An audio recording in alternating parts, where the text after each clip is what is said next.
I'd encourage you to read today Revelation chapter 1, verses 9 through 20, and this is part of the initial vision that John on the Isle of Patmos has of the exalted, resurrected, powerful Christ.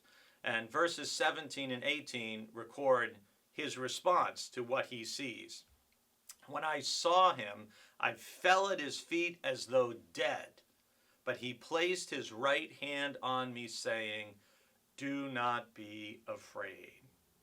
I am the first and the last and the living one.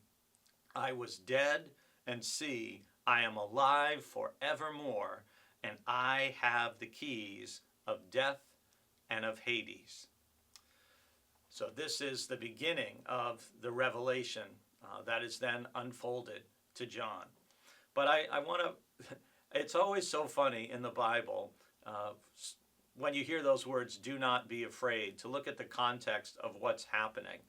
And often it's because an angel has shown up and has appeared to Joseph or to somebody else. And it's always, "don't be afraid." Well, how are you not afraid, right? How are you not shaken to your boots when you have an encounter with a divine messenger, much less with the exalted, risen Christ?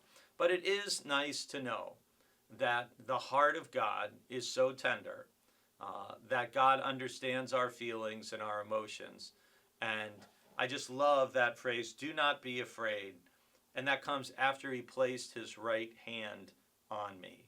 And, those of us who may be parents or grandparents, you can think about a moment or a time when you had a child or a grandchild who was afraid, and how you tried to reassure them through your touch and your words.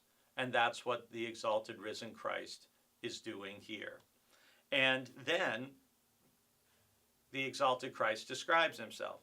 "I am the first and the last." That's a way of saying I am the Alpha and the Omega. "And the living one. I was dead, and see, I am alive forever."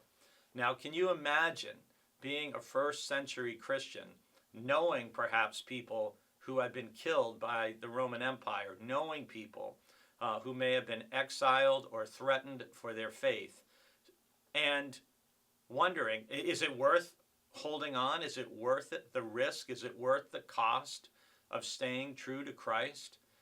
And what would it mean for people to hear this vision, that the one who was dead is alive, and that Christ holds the keys to death and to Hades, and that death does not have the final word? How do you think that would help give people courage to hold on to their faith and their conviction in the midst of a very, very difficult situation? I think it would have been tremendously impactful. Whatever may be causing you to be afraid today, I encourage you just to picture the exalted, risen Christ putting his hand upon your shoulder, looking you in the eyes and saying, "Do not be afraid. I am with you."